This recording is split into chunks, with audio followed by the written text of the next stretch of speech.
Bonjour Léa Lassara. Bonjour.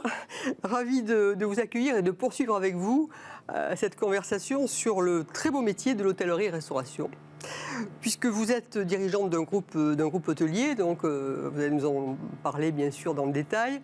Vous êtes également engagée dans la cité, comme on dit, puisque vous êtes présidente d'une association qui s'appelle Femmes et Challenge, mais que vous avez créée au sein de la Chambre de commerce et d'industrie Seine-Estuaire, dont vous avez été la présidente. On y reviendra également. Mais bon, comme il s'agit ici d'un portrait, on va commencer par le commencement, puisque c'est de vous dont on parle. Et donc, on va parler de vous au tout début. Et au tout début de l'histoire, vous êtes rentrée en fait fort jeune dans le milieu entrepreneurial, puisque vous aviez à peine 19 ans, si je me souviens bien, quand vous avez rejoint le groupe familial qui s'appelait Interiors à l'époque. Alors, en quelques mots, après on va parler surtout de l'activité d'aujourd'hui, mais racontez-nous le début de l'aventure pour vous. Oui, finalement, c'était un peu tout tracé. C'est-à-dire que mes parents, imaginez, ils ont développé une entreprise, ils ont commencé à la développer en tout cas. Ils se sont dit, forcément, Léa, elle a l'air de s'intéresser au monde de l'entreprise, il faut qu'elle nous rejoigne. Donc, à 19 ans, je suis partie en Angleterre, ouvrir la filiale en Angleterre.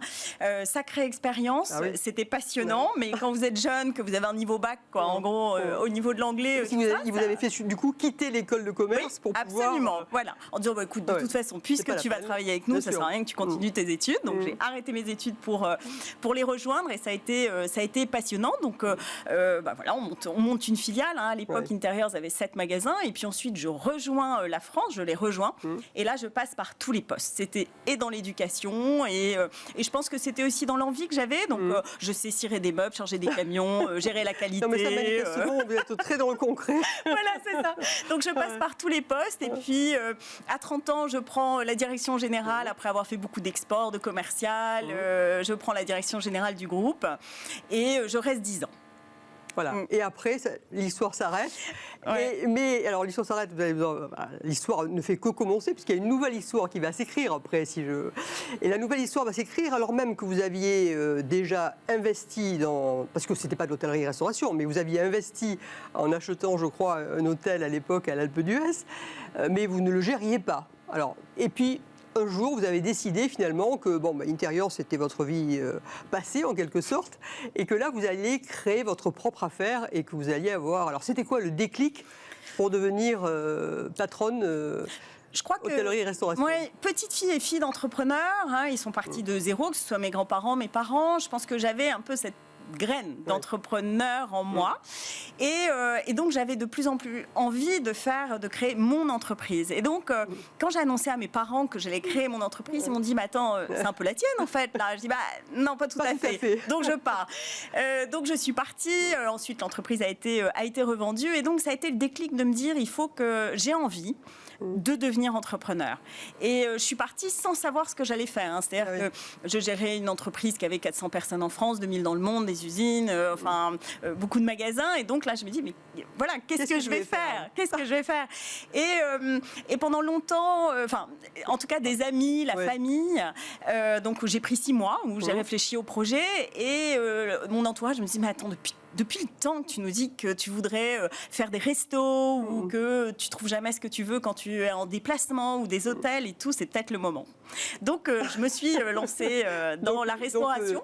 En plus de l'hôtellerie, effectivement. Donc ça a été le fameux déclic qui s'est passé. Est-ce que d'ailleurs vous avez été accompagné par un incubateur ? Non, à l'époque, il n'y avait pas encore, d'incubateur. Et bon. Alors, mais vous avez été accompagné par les amis qui vous ont néanmoins poussé en vous disant vas-y. Oui, je crois qu'on est toujours. De toute façon, on suit aussi. Alors, des modèles, j'irai peut-être pas jusque-là, mais en tout cas, des personnes qui vous inspirent et puis qui permettent d'avancer, qui vous disent vas-y. Mais j'ai pas été accompagnée par un incubateur. Je ne sais pas si ça existait, effectivement. Ça existait pas. C'était vraiment le début. Alors aujourd'hui, donc, avant de venir à votre rôle par ailleurs, mais aujourd'hui, donc, dans votre groupe, puisque c'est un groupe indépendant, mais c'est un groupe, vous en êtes où ? On parlera des projets, puisqu'à la fin, vous avez encore de gros projets, mais vous en êtes où ? Comment ça se passe ? Quels sont les défis ? Quels sont les enjeux ? Comment vous avez passé, d'ailleurs, cette période de crise très difficile ? Où en êtes-vous ? Écoutez, ça va plutôt bien, ouais. en fait. J'aime bien les projets, j'aime bien les nouveaux lieux, donc c'est ce que je m'efforce de faire. Donc aujourd'hui, ça va bien, la santé financière de nos établissements va bien. C'est vrai qu'on est passé par un moment, par une période difficile pour tout le monde, hein, je crois. Bon, nous, on a été à l'arrêt brutal, effectivement, pendant quelques mois, mais on a pu garder nos équipes.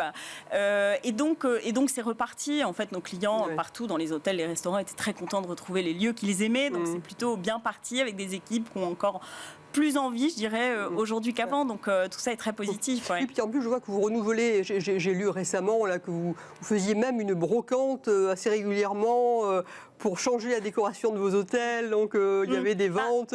20 années passées chez Interiors dans la déco, effectivement, j'ai été nourrie déco, ça laisse des marques. Donc, effectivement. Et puis, c'est aussi, j'aime bien que chaque lieu soit différent. Donc, en fait, je renouvelle la déco souvent. Donc, on est obligé d'avoir des entrepôts de plus en plus grands. Et de temps en temps, je me dis, allez, il faut faire une brocante pour en faire profiter les autres.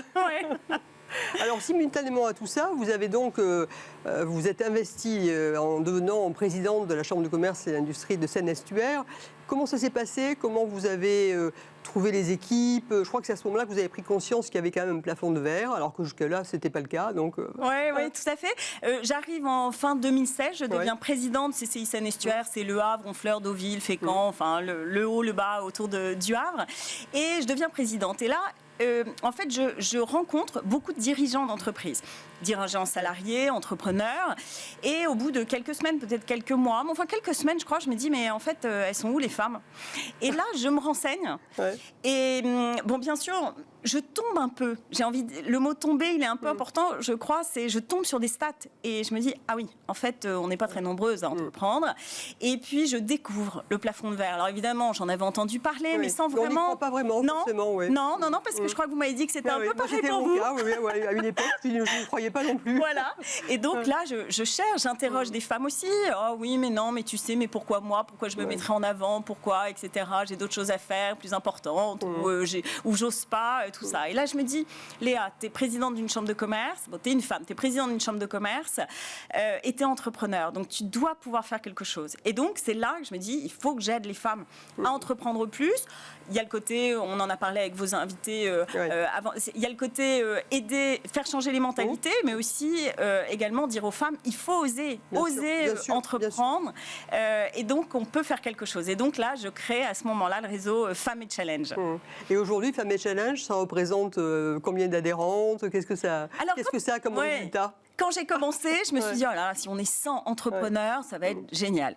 Et ça, c'était sur Le Havre. Et finalement, vite, c'est devenu normand, parce que c'est aussi le réseau des CCI de Normandie. Donc, c'est devenu normand. Et aujourd'hui, il y a 1200 femmes au sein de ce réseau. Donc, c'est un grand réseau régional.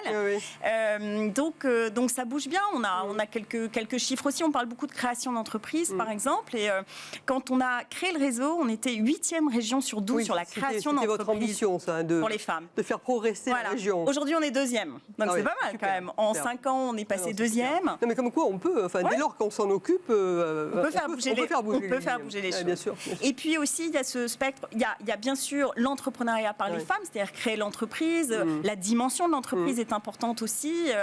Pas être forcément dans la micro-entreprise, mais créer de l'emploi, la reprise d'entreprise. Et puis aussi aider et booster la carrière des femmes dirigeantes pour qu'elles osent plus être à des responsabilités au sein des entreprises et bien sûr dans les comités de direction et les gouvernances des entreprises. Et ça fait partie aussi des projets et des missions de Femmes et Challenge, bien sûr.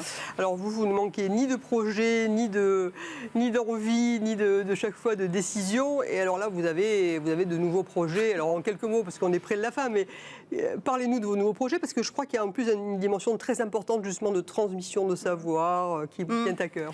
C'est vrai que toutes ces expériences, en fait, permettent de grandir, d'apprendre.